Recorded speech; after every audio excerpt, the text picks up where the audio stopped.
Today I want to talk about something that you might be dealing with and you might not have that much control over, but you know you need to fix. So today we're going to talk about beating the desk-bound blues. And this could mean you work a desk job, you have a long commute to and from work, and you might struggle to get activity throughout the course of your day. And then when you go to train, or you're focusing on the thing you enjoy from a physical activity perspective, from a performance perspective, your goals that you're aiming for, you can feel the effects of this. So maybe you're feeling tight throughout your ankles. You can feel your shoulders starting to curl forward from all the desk-bound activity. So I'm just going to give you two quick tips that can help you just deal with the desk-bound blues as best you can without completely leaving your job and making massive overhauls that are probably not realistic, right? So the first thing is micro breaks. And I first heard this from Dr. David Wyman. He talked about this concept of he would put a sticky note on his desk and it would remind him that he had to move or change position every 20 minutes. So he would get up, do a little routine, sit back down, and then get back to work.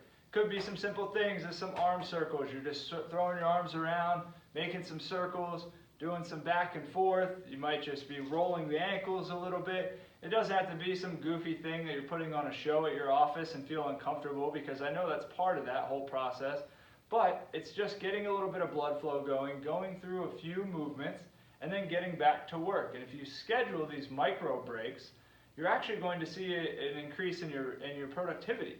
Because you have a set time that you're sitting there focused working on something, then you get a break, you get to regroup, and then you go back to that set piece. It's actually going to help your progress and your output over time.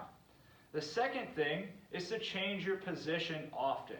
So maybe you don't do the micro breaks, maybe you don't feel like you want to do arm circles and leg circles and stuff like that around your office. All right, well sometimes let's try to go to a kneeling position as you're typing. Maybe you have one foot up on the chair that you're using as you type. Maybe you're a double kneeling position, seated cross position. All of these different positions are going to have a slightly different feel with your body and work through different range of motions, and it's also going to help with blood flow and not getting pinched up in the chair too long, so that you're still having that adequate blood flow to help. So when it's time to go and perform and do those things you like to do from a physical activity perspective, you're not feeling as much of an effect from this desk-bound aspect. So now you're like, whoa, you said this applies to people that also have a long commute and things like that. You can also get a little bit of movement in the car, so it's one of those things. You can complete leg circles as you're driving with one leg.